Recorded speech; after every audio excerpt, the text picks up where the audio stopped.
एक सवाल, क्या कभी आपके साथ ऐसा हुआ है? आपने कुछ देखा, लेकिन किसी ने कहा तुमने देखा ही नहीं। आपने कुछ सुना, लेकिन किसी ने कहा ऐसा कुछ हुआ ही नहीं। आपने कुछ महसूस किया, लेकिन किसी ने कहा तुम बस ज्यादा सोचते हो। और धीरे धीरे आपने खुद पर यकीन करना बंद कर दिया। रात को सोने से पहले आप सोचने लगे, शायद मैं ही गलत हूं, शायद मुझे ही कोई प्रॉब्लम है, शायद मैं सच में पागल हो रहा हूं।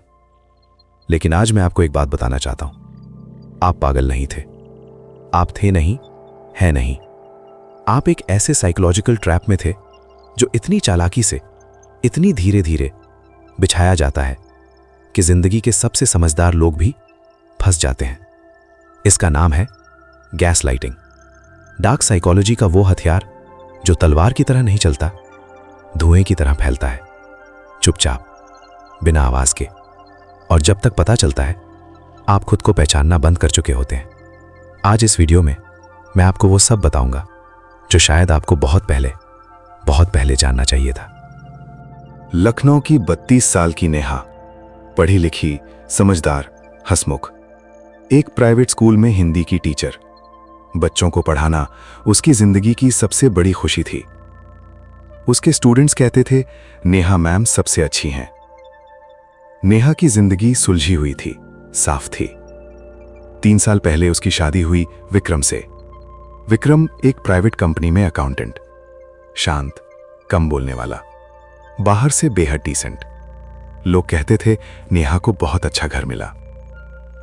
शुरुआत के 3 महीने सब ठीक था, लेकिन चौथे महीने में एक छोटी सी घटना हुई जो छोटी नहीं थी। नेहा ने खाना बनाया, विक्रम ने खाया और बिना मुंह उठाए कहा, नमक ज्यादा है। नेहा रुकी। उसे साफ याद था, उसने नमक कम डाला था, जानबूझकर, क्योंकि विक्रम को बीपी की प्रॉब्लम थी। उसने धीरे से कहा, नहीं, मैंने कम डाला था। विक्रम ने थाली रखी और बिल्कुल शांत आवाज में, जो आवाज चीखने से ज्यादा डरावनी होती है, कहा, नेहा, तुम्हें याद नहीं रहता? पिछली बार भी तुमने यही कहा था। तुम ध्यान नहीं देती। मुझे लगता है तुम बहुत थकी रहती हो। शायद डॉक्टर को दिखाना चाहिए। नमक कम था, नेहा सही थी, लेकिन विक्रम इतने यकीन से बोला था, इतने शांत लहजे में, इतनी कंसर्न के साथ। नेहा ने सोचा, शायद सच में भूल गई, शायद मुझे ध्यान नहीं रहा, शायद मैं सच में थकी हूं। और वो चुप हो गई। ये पहला कदम था उस रास्ते पर जो बहुत अंधेरा था। और विक्रम की ये आदत धीरे धीरे हर बात पर फैलने लगी। घटना 1। नेहा ने कहा, तुमने कहा था जल्दी आओगे, मैंने तुम्हारा इंतजार किया। विक्रम, मैंने ऐसा कभी नहीं कहा, तुम हमेशा गलत सुनती हो। घटना 2। नेहा के स्कूल में एक फंक्शन था। विक्रम ने कहा था वो आएगा, नहीं आया। नेहा ने पूछा, तुम आए क्यों नहीं?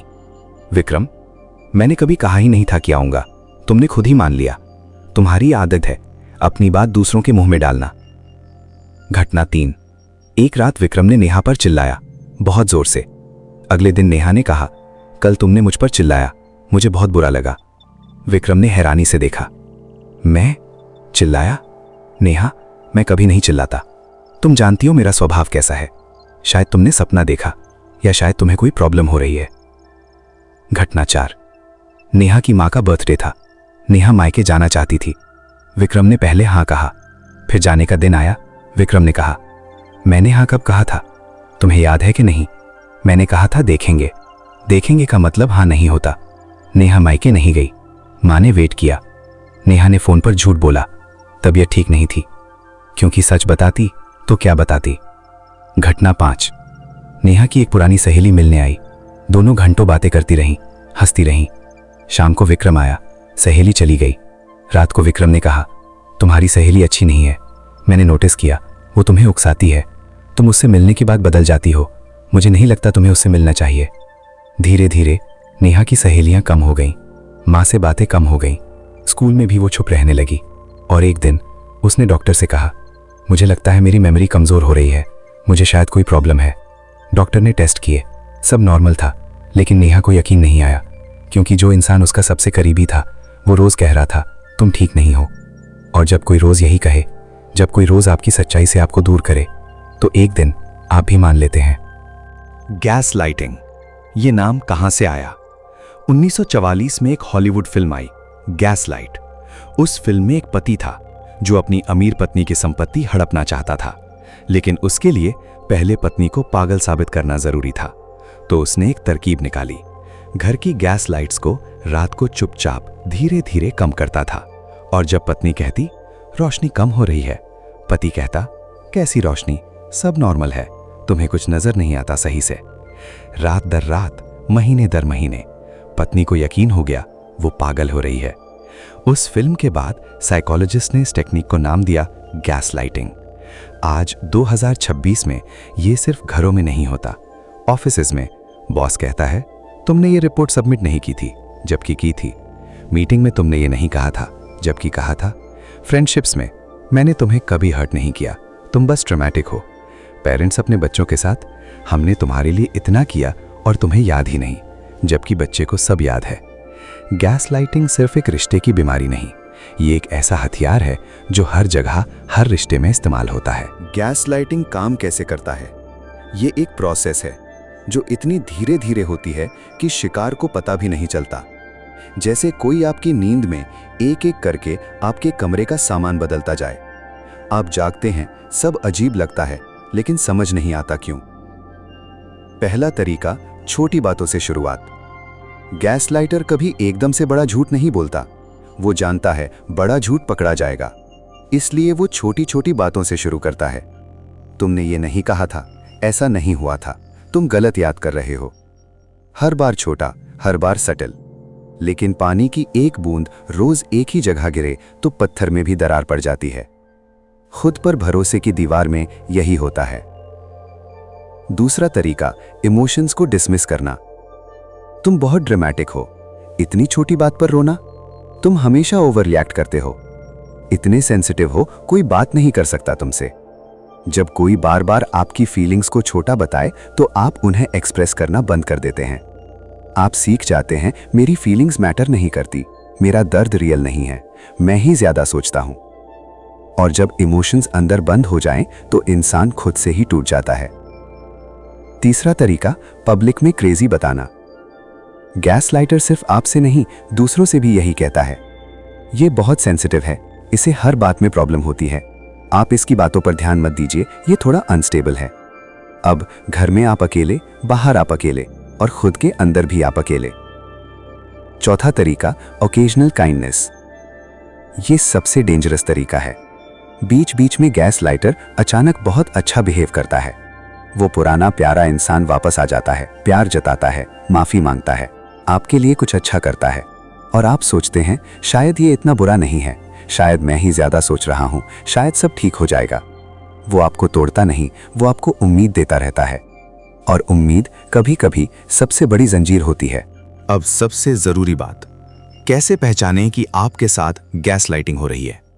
पहला, हर बहस के बाद आप खुद को गलत मानते हैं। हर झगड़े के बाद, चाहे जो भी हुआ हो, आप यही सोचते हैं शायद मैं ही गलत था, शायद मैंने ही बुरा मान लिया, शायद मुझे माफी मांगनी चाहिए, और आप माफी मांगते हैं उस चीज के लिए जो आपने की ही नहीं। रुकिए, एक बार पूछिए खुद से, क्या मैं हमेशा ही गलत होता हूं, हर बार, हर सिचुएशन में? दूसरा, आप छोटी छोटी बातें भूलने लगते हैं। गैस लाइटिंग का सबसे गहरा असर मेमोरी पर पड़ता है। जब कोई रोज कहे तुम्हें याद नहीं रहता, तो ब्रेन एक्चुअली वो पैटर्न अडॉप्ट कर लेता है। आप सच में भूलने लगते हैं, इसलिए नहीं कि आपकी मेमोरी कमजोर है, इसलिए क्योंकि आपका कॉन्फिडेंस इतना टूट चुका है कि आपका ब्रेन खुद पर भरोसा करना बंद कर देता है। ये बीमारी नहीं है, ये किसी ने आपके साथ किया है। तीसरा, माफी मांगना आपकी आदत बन गई है। सॉरी मैं ज्यादा सेंसिटिव हूं, सॉरी मुझे गलतफहमी हो गई, सॉरी मैंने बुरा मान लिया, सॉरी मैं ऐसा हूं। एक काम करिए, आज पूरे दिन नोटिस करिए आप कितनी बार माफी मांगते हैं। अगर जवाब बहुत ज्यादा है तो रुकिए, सोचिए। चौथा, आप खुशी भूल गए हैं। एक काम करिए, अपनी पुरानी फोटो निकालिए, 2 साल पहले की, 3 साल पहले की, उस चेहरे को देखिए, और फिर आईने में खुद को देखिए। क्या फर्क है? वो हंसी कहां गई, वो चमक कहां गई, वो आप कहां गए? गैस लाइटिंग का सबसे गहरा जख्म यही है। पांचवा, आप दूसरों पर भरोसा नहीं कर पाते। जब खुद पर भरोसा टूट जाए तो दूसरों पर कैसे होगा? गैस लाइटिंग के शिकार लोग नई रिलेशनशिप्स में भी हमेशा डरे रहते हैं, कहीं ये भी तो वैसा नहीं है, कहीं मैं फिर गलत तो नहीं हूँ। ये डर गैस लाइटिंग की सबसे लंबी छाया है, जो रिश्ता खत्म होने के बाद भी सालों तक आपके साथ चलती है। नेहा की कहानी का अंत। एक दिन घर की पुरानी अलमारी में उसे अपनी डायरी मिली, 2 साल पुरानी। उसने पढ़ा वो सब जो उसने महीनों पहले लिखा था और उसकी आंखें भर आईं, क्योंकि उस डायरी में वो सब लिखा था जो विक्रम ने कहा था, हुआ ही नहीं। नेहा ने डायरी बंद की, एक लंबी सांस ली और पहली बार खुद से कहा, मैं गलत नहीं थी, मैं पागल नहीं थी, मेरी फीलिंग्स रियल थीं, मेरी मेमोरी ठीक थी। उसने एक थेरेपिस्ट से बात की, धीरे धीरे एक एक टुकड़ा खुद को वापस जोड़ा। आज वो ठीक है, अपने स्कूल में पढ़ाती है। बच्चे अभी भी कहते हैं नेहा मैम सबसे अच्छी हैं। और उसने एक बात कही जो मैं हमेशा याद रखूंगा, गैस लाइटिंग से सबसे बड़ा नुकसान ये नहीं होता कि कोई आपको गलत बताता है, सबसे बड़ा नुकसान ये होता है कि आप खुद अपने सबसे बड़े दुश्मन बन जाते हैं। और सबसे बड़ी जीत जब आप खुद अपने सबसे बड़े दोस्त बन जाते हैं। अगर आज ये वीडियो देखते हुए आपके मन में कोई चेहरा आया तो ये वीडियो उनके लिए नहीं है, ये वीडियो आपके लिए है, आपको याद दिलाने के लिए आप पागल नहीं हैं, आपकी फीलिंग्स रियल हैं, आपका सच सच है। और अगर आप किसी ऐसी सिचुएशन में हैं तो किसी ट्रस्टेड इंसान से बात करिए, थेरेपिस्ट से मिलिए, अपनी डायरी लिखना शुरू करिए, क्योंकि डायरी वो आईना है जो कभी झूठ नहीं बोलता। कमेंट में सिर्फ एक शब्द लिखिए जो आप आज महसूस कर रहे हैं, बस एक शब्द, और ये वीडियो उस इंसान तक पहुंचाइए जो शायद आज भी खुद को गलत समझ रहा है, जो शायद आज भी माफी मांग रहा है उस चीज के लिए जो उसने की ही नहीं। अगला वीडियो नार्सिसिस्ट, वो इंसान जो सब कुछ अपना समझता है। आप भी अपना ख्याल रखिए और अपनी आंखें खुली रखिए।